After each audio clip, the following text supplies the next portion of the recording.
Saludos de nuevo. Aquí les dejo un trabajo del gran toletero cubano Tony Pérez, uno de los precursores de la gran maquinaria roja. Espero que lo disfruten. No olviden compartir los videos y si no lo han hecho, suscríbanse al canal y activen la campanita para seguir creciendo como comunidad. Ahora, sin más preámbulos, arrancamos. ¿Qué no se ha dicho ya sobre el inmortal toletero cubano Tony Pérez? Ese legendario slugger que pasó la mayor parte de su vida adulta jugando pelota en las grandes ligas.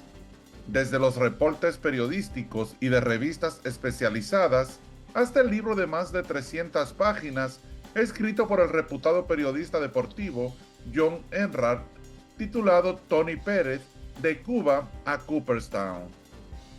Pero por más que uno lea y relea sobre este inmortal pelotero, provoca seguir diciendo, seguir escarbando en las páginas para luego relatar por enésima vez los logros y las anécdotas de Anastasio Pérez Rigal. Oriundo de Camagüey, Cuba, Tony Pérez nació el 14 de mayo de 1942. Se interesó por la pelota a muy temprana edad y jugó para el equipo del Ingenio Azucarero para el que trabajaba su padre. Se distinguió como pelotero y en su adolescencia fue firmado por el prestigioso equipo Los Reyes del Azúcar. Allí el delgado jovencito de 6 pies y 2 pulgadas se destacó y los Rojos de Cincinnati pusieron sus ojos en él. Y como tenían un convenio con los Reyes del Azúcar, la transacción fue realizada sin tropiezo.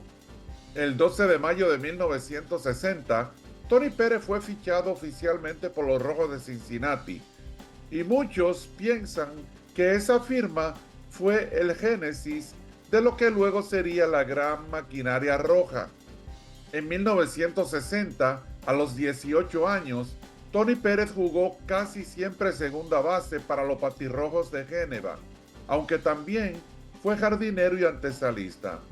Pérez tuvo una buena campaña, pero en 1961, esta vez defendiendo la antesala, Tony Pérez descorrió los visillos para que todos vieran lo que sería su carrera en los años posteriores.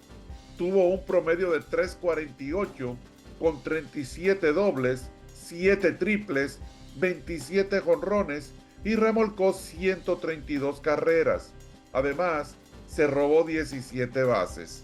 La única preocupación de la organización por entonces era su guante, pues cometió 42 errores. Pero a sus 19 años, Pérez demostró en las menores que tenía un madero productivo y con él ayudó a su equipo a quedar en primer lugar en la liga. En 1962, Tony Pérez siguió poniendo números ofensivos impresionantes a un nivel más alto. Llevaba 20 dobles, 18 cuadrangulares y 74 remolcadas, pero se lesionó y estuvo fuera de acción por varias semanas. 2 campañas más tarde, en 1964, Tony Pérez tuvo una gran temporada en AAA, conectando 34 jonrones y remolcando 107 carreras. Se llevó el premio al jugador más valioso de la liga. Por entonces, ya no tenía nada que demostrar en las menores. Los Rojos de Cincinnati lo subieron a la gran carpa en julio a los 22 años e hizo su debut el 26 de ese mismo mes contra los Piratas de Pittsburgh. Los primeros 2 imparables de su carrera llegaron en el mismo partido un día después, el 27 de julio, contra los Bravos de Milwaukee. Abriendo el segundo inning, Tony Pérez le pegó un doblete al pitcher izquierdo, Lenny LeMaster, su primer hit en las mayores, y más tarde, en el séptimo inning, pegó un sencillo impulsador por el jardín central, consiguiendo su primera de las muchas remolcadas en su carrera. Los próximos 2 años, Tony Pérez se quedó en el equipo grande, pero lo cambiaron a primera base por sus erráticos tiros desde la antesala, compartiendo la responsabilidad de defender la primera almohadilla con el bateador izquierdo Gordy Coleman. Fue en 1965 cuando Tony Pérez conectó su primer cuadrangular, un memorable Grand Slam para ayudar a su equipo a ganarle a los Bravos de Milwaukee el 13 de abril contra el mismo lanzador a quien le dio su primer imparable, el zurdo Denny LeMaster. En esos 2 años en que fue jugador a tiempo parcial, Tony Pérez demostró poseer el pedigrí de un bateador de clutch. Aunque jugaba exclusivamente frente a lanzadores zurdos, de vez en cuando lo sacaban a batear de emergente con el juego cerrado y en más de una ocasión Tony puso a su equipo a ganar. El 25 de mayo, frente a los Astros de Houston, Tony Pérez salió a batear por Gordy Coleman en el 7º inning y se ponchó. Pero luego, en ese mismo partido, con la pizarra 4-4 en la parte alta del 9º, Tony Pérez conectó un kilométrico cuadrangular a Jim Owens con 2 a bordo para darle la delantera definitiva a su equipo, que ganó 7-4. En la temporada de 1967, con la llegada del prospecto primera base Lee Mays, los Rojos de Cincinnati reestructuraron su infield. Movieron al ex ganador del novato del año Tommy Helms de la antesala para el campo corto y la intermedia, al toletero Deron Johnson para la primera base con Lee Mays y le cedieron la antesala a Tony Pérez. Bajo el mando del nuevo dirigente Dave Bristol, quien había tomado el timón en julio de 1966, Tony Pérez se convirtió en el antesalista titular del equipo y no defraudó. En 1967 batió para .290 con 28 dobles, 26 cuadrangulares y 102 remolcadas. Tuvo, además, muy buen año a la defensiva, pues solo cometió 13 errores, una notable mejoría. Los Rojos de Cincinnati ganaron 87 partidos, mucho mejor que la campaña anterior. Pero para Pérez, el momento más destacado de esa temporada sucedió en el Juego de Estrellas de 1967. Fue su primera selección en un juego que resultó ser épico. Los lanzadores estaban imbateables, pero la noche le pertenecía a los antesalistas.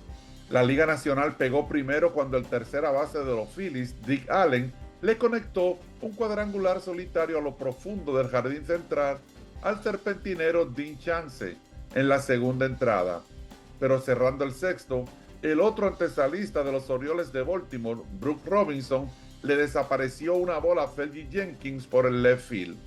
La pizarra se mantuvo 1-1 y tuvieron que jugar entradas extras. Tony Pérez reemplazó a Dick Allen y cayó vía del ponche en su primer turno al bate contra el inmortal Catfish Hunter en el 12º inning. Pero abriendo el 15º inning con un out, Tony Pérez conectó un soberbio cuadrangular por el jardín izquierdo contra el mismo Catfish Hunter para darle la delantera definitiva a su equipo y obtener el jugador más valioso del partido. Una verdadera hazaña.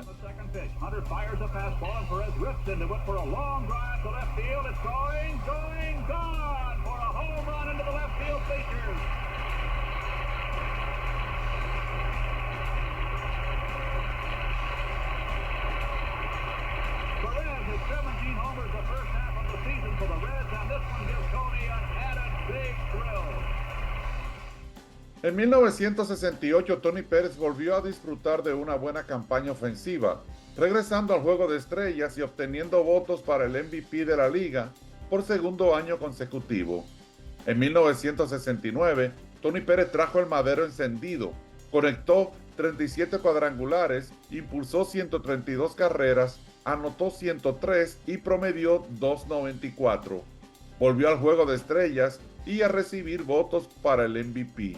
Los Rojos quedaron en tercer lugar, a pesar de estar rebosados de talento. El dirigente Dave Bristol no hizo mal trabajo en sus casi 4 temporadas con el equipo, pero la organización lo despidió en octubre de 1969 y puso el equipo en las manos de un joven dirigente con poca experiencia, quien era parte del equipo técnico de los Padres de San Diego, Sparky Anderson. A sus 35 años, el novato dirigente tomó decisiones que beneficiaron al equipo que se convirtió en la gran maquinaria roja. Tony Pérez mantuvo la titularidad en la antesala y el cubano de Camagüey tuvo la mejor campaña de su longeva carrera. Batió sobre 300 por primera vez, .317, pegó 28 dobletes, 40 cuadrangulares e impulsó 129 carreras. Fue a su cuarto juego de estrellas al hilo, quedó tercero en la votación al MVP. Ese año lo ganó su compañero de equipo, Johnny Bench. Los Rojos de Cincinnati fueron a la postemporada y barrieron a los Piratas de Pittsburgh en 3 juegos cerrados. Tony Pérez batió para 333 con 2 dobles, un cuadrangular y 2 remolcadas, pero perdieron en 5 juegos contra los Orioles de Baltimore en la Serie Mundial. En 1971 la línea ofensiva de Tony Pérez bajó considerablemente, pero remolcó sobre 90 carreras. En 1972, los Rojos enviaron al toletero primera base Lee Mays a los Astros de Houston, en el cambio que trajo las últimas piezas claves para el éxito de la gran maquinaria roja: el jardinero Cesarín Jerónimo, el intermedista Joe Morgan y el serpentinero Jack Billingham. Sparky Anderson le cedió la responsabilidad de defender la primera almohadilla a Tony Pérez. El equipo mejoró sustancialmente. Pérez tuvo una buena campaña, 33 dobles, 21 jonrones y 90 impulsadas. Los Rojos volvieron a la postemporada. Derrotaron de nuevo a los Piratas en la serie por el banderín de la liga, pero volvieron a caer en la Serie Mundial, esta vez contra los Atléticos de Oakland. En esa Serie Mundial, Tony Pérez conectó 10 imparables en 23 turnos al bate. En 1973, Tony Pérez batió sobre 300 por segunda ocasión, 314, y remolcó sobre 100 carreras. Cincinnati pasó a la postemporada, pero fueron despachados a casa después de 5 partidos contra los Mets en la serie de la Liga Nacional. De 1974 a 1976, Tony Pérez regresó al Juego de Estrellas, logrando acumular su séptima selección. También produjo sobre 90 carreras, 101 en 1974, 109 en 1975 y 91 en 1976. En 1975 y 1976, la gran maquinaria roja estaba en su auge, derrotando a los Medias Rojas de Boston en 7 partidos en la Serie Mundial de 1975, donde Tony Pérez conectó 3 jonrones y remolcó 7 carreras, 2 de ellos en el juego 5 contra Reggie Cleveland, para remolcar 4 de las 6 carreras de su equipo, que ganó 6-2. Y un año más tarde, en 1976, barrieron a los Yankees de Nueva York en la Serie Mundial. Tony Pérez, a sus 34 años, llevaba una década remolcando sobre 90 carreras, y aunque era un pelotero bajo perfil, sin embargo, de los grandiosos 8, Jerónimo, Rose, Bench, Foster, Concepción, Morgan, Griffin y Pérez, el cubano era el corazón. Mantenía un liderazgo indiscutible y sabía controlar los egos de tantas estrellas. Por algo, era el más veterano. Pero el gerente general de los Rojos de Cincinnati, Bo Hossam, no lo veía así. Él tenía el mejor equipo de la liga, la temible gran maquinaria roja, los Invencibles. En 1976, después de haber ganado 2 series mundiales consecutivas, Bob Hossam cambió a Tony Pérez para los Expos de Montreal por 2 lanzadores para ahorrarse unos dólares. El resultado: la gran maquinaria roja empezó a desmantelarse de a poco y ese equipo nunca más llegó a la Serie Mundial. Tuvieron que esperar hasta el 1990 para regresar al Clásico de Otoño.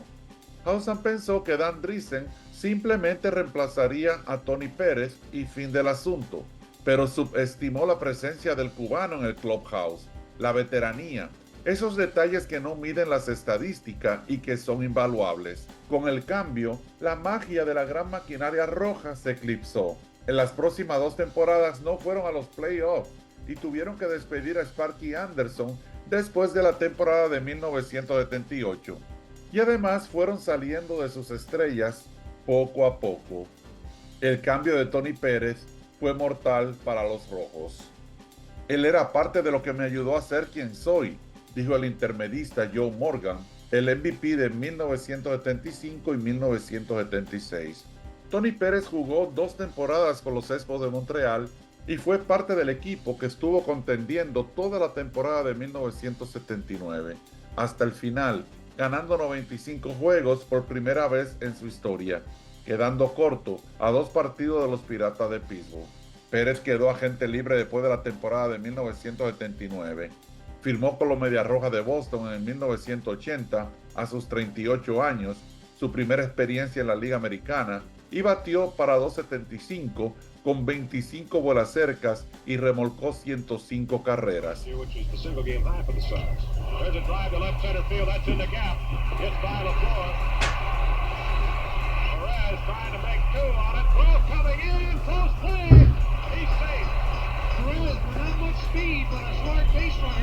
Going as hard as he could go at his age, about 40 years old. He went to the inside of that base. Ground ball, Alvin dives, can't get it, it's under his glove. That'll be a hit. So Perez, who hit 439 against Sox. Pero en esa misma campaña sus piernas empezaron a notarse cansadas. Lideró la liga al batear para doble matanza 25 veces. En 1981, el año de la huelga, sus números bajaron considerablemente y después del año siguiente, con ya 40 años, los Medias Rojas de Boston lo dejaron libre. En 1983, Tony Pérez firmó con los Phillies de Filadelfia, reencontrándose con Pete Rose y Joe Morgan. Allí, el veterano pelotero jugó 69 juegos en primera base y contribuyó a que el equipo llegara a la Serie Mundial, si bien cayeron en 5 juegos ante los Orioles de Baltimore.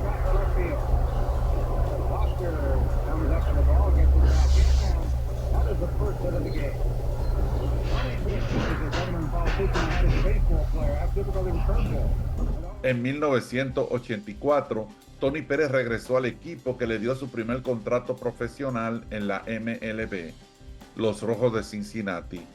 Allí estuvo por 3 años, bajo las directrices de Pete Rose, quien se había convertido en jugador dirigente del equipo. Pérez era usado como bateador de emergente y jugador a tiempo parcial, porque a pesar de su edad, era temido con el madero.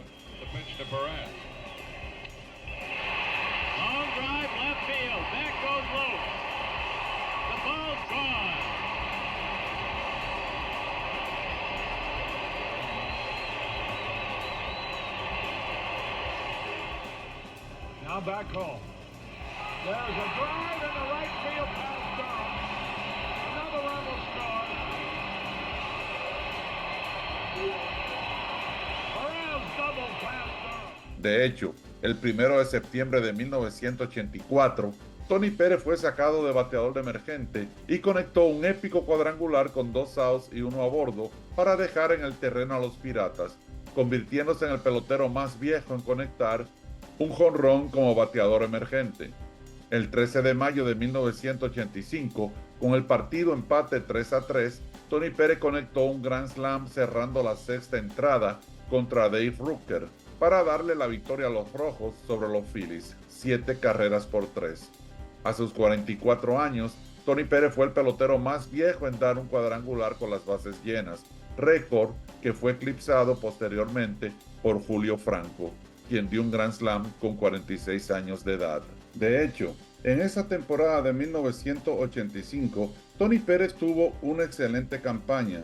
En 72 partidos, conectó 6 cuadrangulares, 33 empujadas y batió para 328. Pero en la campaña de 1986, el cuerpo empezó a pedirle un descanso. Tony Pérez se retiró después de esa campaña del 86 y pasó a ser parte del equipo técnico de los Rojos de Cincinnati, llegando incluso a ser dirigente en 1993 con los Rojos de Cincinnati y posteriormente en el 2001 con los Marlins de Florida. En sus 23 años en las mayores, Tony Pérez puso números impresionantes. Pegó 505 dobles, 379 cuadrangulares y remolcó 1,652 carreras. Terminó con un promedio global de 2.79, números que muestran durabilidad y consistencia. Anastasio Pérez Rigal siempre será recordado como ese pelotero que calladamente se echó en su espalda el equipo que dominó la MLB durante la primera mitad de los años 70. No importa que los premios los recibieran otros, que los cover boys fueran otros, Él entendía mejor que nadie su rol y lo ejercía inteligentemente. Tony Pérez pasó a la historia como uno de los más grandes productores de carreras, uno de los bateadores más oportunos. Fue exaltado al Salón de la Fama de los Rojos de Cincinnati en 1998 y al Salón de la Fama del Béisbol en Cooperstown en el año 2000, junto al dirigente de la Gran Maquinaria Roja, Sparky Anderson.